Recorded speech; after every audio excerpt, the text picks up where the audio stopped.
Play हो गई। ठीक है, तो देखिए महत्वपूर्ण श्रृंखला में हम चल रहे हैं क्लास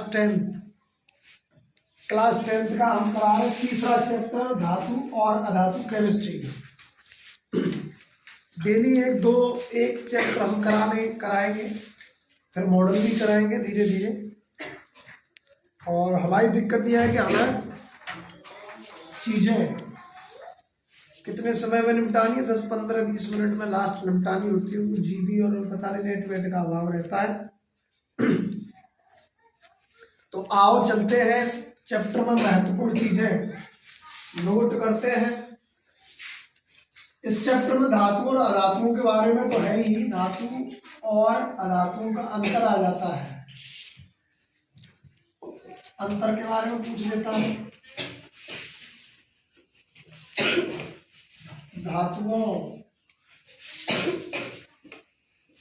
धातुओं की सक्रियता श्रेणी के बारे में पूछ सकता है। ये आज के पॉइंट है तो कराने हैं। नंबर 3 अयस्क के बारे में पूछ सकता है। अयस्क के सांद्रण बताइए, भर्जन बताइए, भर्जन निस्तापन पूछ लेता है। और एक है इसमें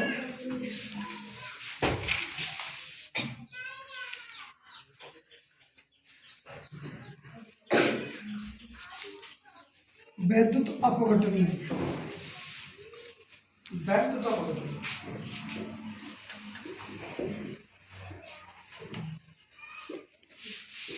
तो ये महत्वपूर्ण पॉइंट है जो तुम्हारे इस पाठ में लेसन यूपी बोर्ड का ये है। और साइंस भाई है तो सबके लिए जरूरी, ऐसा नहीं है कि केवल 10th में पढ़ना है, इंटरमीडिएट में भी यही इसी के बारे में कुछ है।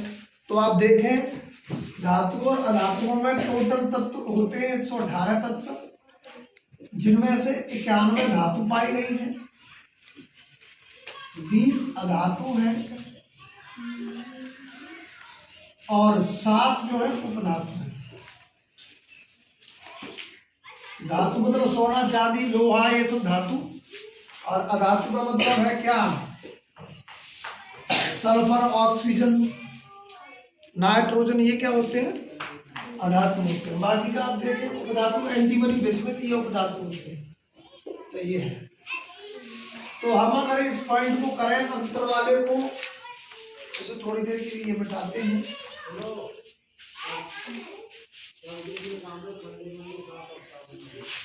देखिए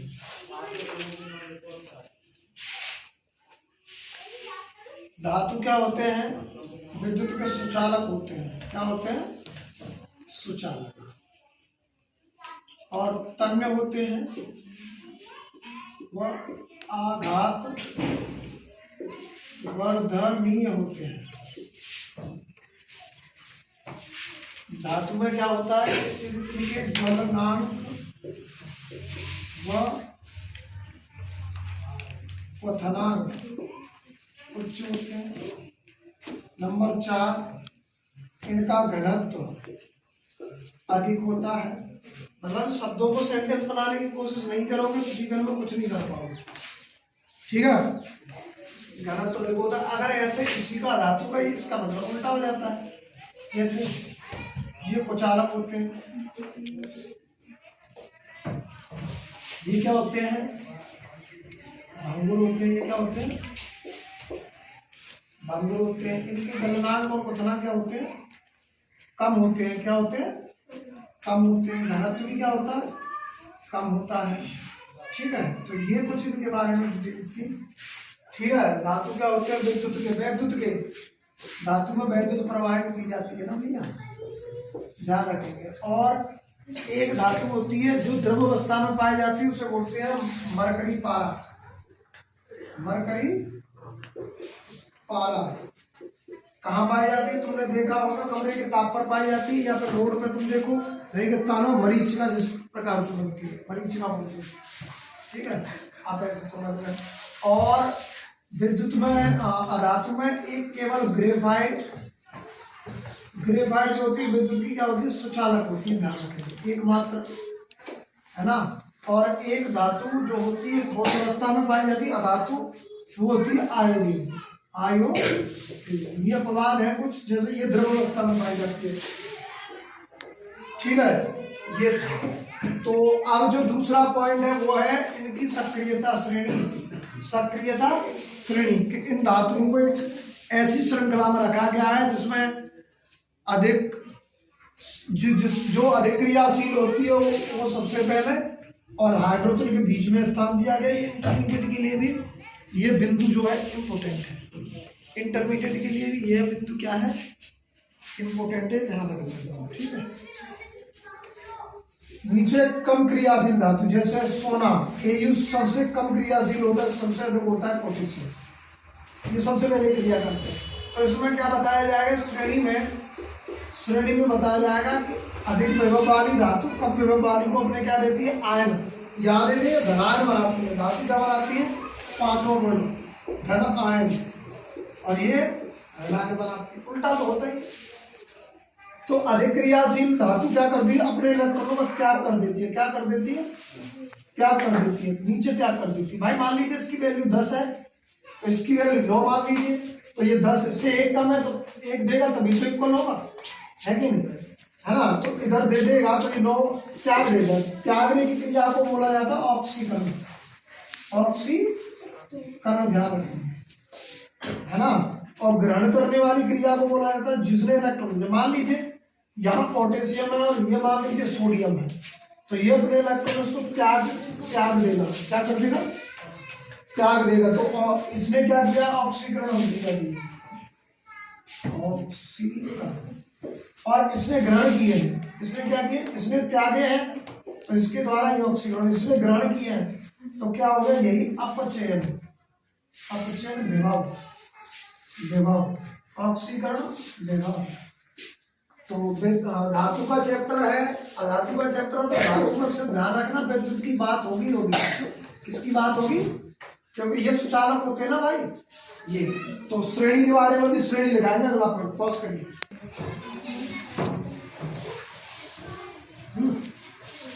हो गया, चलो भाई। तो ये वैद्युत रासायनिक श्रेणी है। अगर इनमें विद्युत धारा प्रवाहित करेंगे, मान लीजिए Zn की क्रिया कराई कॉपर सल्फेट के साथ। ठीक है, ये तो सामान्य भाषा है कि ये पोटेशियम, कैल्शियम, सोडियम, मैग्नीशियम, इन सबको एक कौन सी श्रेणी में रखा गया, घटते हुए क्रम में रखा गया। यानी इसका जो ये सबसे अधिक क्रियाशील धातु है, क्रिया के कम क्रियाशील ये है, इससे कम क्रियाशील ये है, आपस में इनका घटता हुआ स्थान है, इसको बीच में स्थान दिया गया है। ये नेगेटिव ऋणात्मक, ये नेगेटिव विभव वाली धातु है हाइड्रोजन से नीचे वाली, और हाइड्रोजन से ऊपर वाली जो धातु है पॉजिटिव विभव वाली धातु है, धनात्मक विभव है।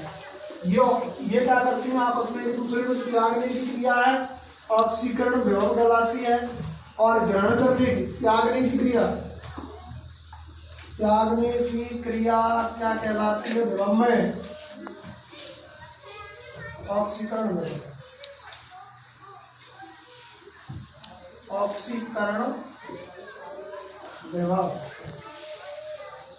और त्यागने की क्रिया, त्यागना मतलब इलेक्ट्रॉनों का त्याग। तो धारा प्रवाह, फिर तो धारा प्रवाहित करेंगे तो इलेक्ट्रॉनों का त्याग, इलेक्ट्रॉनों का क्या होगा, त्यागने वाली क्रिया होगी, ग्रहण करने वाली क्रिया होगी। भाई फिर तो धारा का मतलब इलेक्ट्रॉनों से होता है, और इलेक्ट्रॉन ग्रहण करने की क्रिया, ग्रहण करने की क्रिया क्या कहलाती है, अपचयन विभव। अच्छा, वो रासायनिक क्रियाएं थी जो हम समझ रहे थे, ऑक्सीकरण क्या होता है, ऑक्सीजन का योग हो जाता है, अपचयन, वो रिएक्शंस थे। लेकिन जब विद्युत की बात होगी तो विभव की बात होगी, ध्यान रखें। तो ये सबसे अधिक क्रियाशील धातु है पोटेशियम। ठीक है, पोटेशियम अगर विटामिन के रूप में देखें तो हरी सब्जी में पोटेशियम होता है, पोटेशियम दूध में होता है, खाना चाहिए, हरी सब्जी सलाद के रूप में खानी चाहिए। जो शाइनिंग पैदा करती है। ठीक है, आगे मान लीजिए ये कॉपर, ये जिंक है, ये कॉपर है, दो ही तो धातु है धनात्मक। ठीक है, अब इसकी क्रिया कराएंगे तो इसमें अधिक विभव किसका है? देखिए यहाँ पर जिंक का है कि कॉपर का है, कॉपर यहाँ है, तो ये क्या करेगी? अपने इलेक्ट्रॉनों को त्याग देगी। क्या कर देगी? त्यागने का मतलब ये इसको ग्रहण कर लेगी। जैसा तुम्हें बताया इसमें इलेक्ट्रॉन त्यागेगी तो क्या करेगा? Zn जिंक सल्फेट प्राप्त हो जाएगा। इस अभिक्रिया का नाम दे तो ये कौन सी अभिक्रिया हुई है? विस्थापन। कौन सी हुई है? विस्थापन, पहले चैप्टर से। ठीक है, तो कहने का मतलब जिसका विभव ज्यादा उसी का तो असर नजर आएगा। आप ऐसे समझ लो यार, है ना। तो क्या बचा? कॉपर बचा। क्या बचा? कॉपर। तो ये एक समझने का रिएक्शन था। इसमें अपने इलेक्ट्रॉनों को त्याग कर दिया। ठीक है, तो इसका असर नजर आया। ये जो क्रिया थी कौन सी क्रिया थी? विस्थापन क्रिया थी, एकल विस्थापन। ठीक है, अगला पॉइंट। अगर एक तो पॉइंट ये था कि अधिक विभव वाली धातु जो होती है, अधिक क्रियाशील धातु अपने इलेक्ट्रॉनों को त्याग कर देती है। कम विभव वाली धातु, भाई इसकी वैल्यू 10 है मान लीजिए और इसकी वैल्यू 9 है। ठीक है, अपने इलेक्ट्रॉनों को त्याग किया तो इनको क्या कर लिया? इसमें एब्जॉर्ब कर लिया। ठीक है, त्याग करेंगे तो दूसरा ग्रहण करेंगे। आगे अब एक और पॉइंट यह है कि यहाँ ये जो धातु है ना, इनके साथ में किसी अम्ल की क्रिया करा देंगे। किसकी क्रिया करा देंगे? अम्ल। जैसे ठीक है, अम्ल की क्रिया कराएंगे, जैसे Zn की क्रिया करा दी मैंने किससे? H2SO4 सल्फ्यूरिक अम्ल। ये कौन सा अम्ल है? तो हाइड्रोजन गैस विस्थापित होगी। वैसे भी देखें Zn जो है ना H से पहले है। ठीक है, जिंक सल्फेट प्लस का रहेगा H2 रह गया, हाइड्रोजन गैस विस्थापित। हाइड्रोजन गैस, तो दो चीजें याद रखेंगे। मैं तो कह रहा हूं फिर भी कि आपको दिया जाएगा कि रंग बदल जाता है। यदि कॉपर सल्फेट के विलयन में, देखो सवाल ऐसा आता है कि यदि कॉपर सल्फेट के विलयन में, मान लीजिए कोई विलयन है कॉपर सल्फेट, उस विलयन में और एक धातु Zn की क्या डाली? बोलो बंदे ना, क्या डाली? छड़ डाली, तो उसके रंग में परिवर्तन हो जाता है। इसके रंग में क्या हो जाता है? परिवर्तन हो जाता है। क्यों हो जाता है?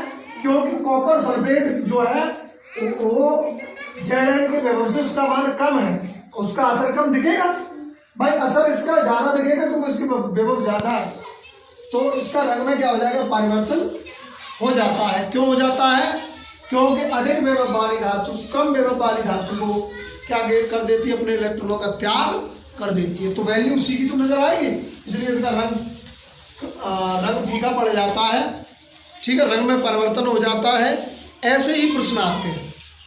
ठीक है, दे देता है प्रश्न। यदि एल्युमिनियम को किस में डाला जाता है? पानी में डाला जाता है, H2O।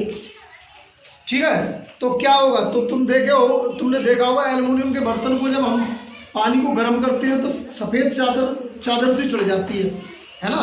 वो सब वैद्युत रासायनिक श्रेणी के इस टेबल के अनुसार होता है, परिवर्तन होगा उसमें। क्योंकि एल्युमिनियम का जो है 4 से अधिक है मान, तो उसी का तो सब नजर आएगा एल्युमिनियम जैसा।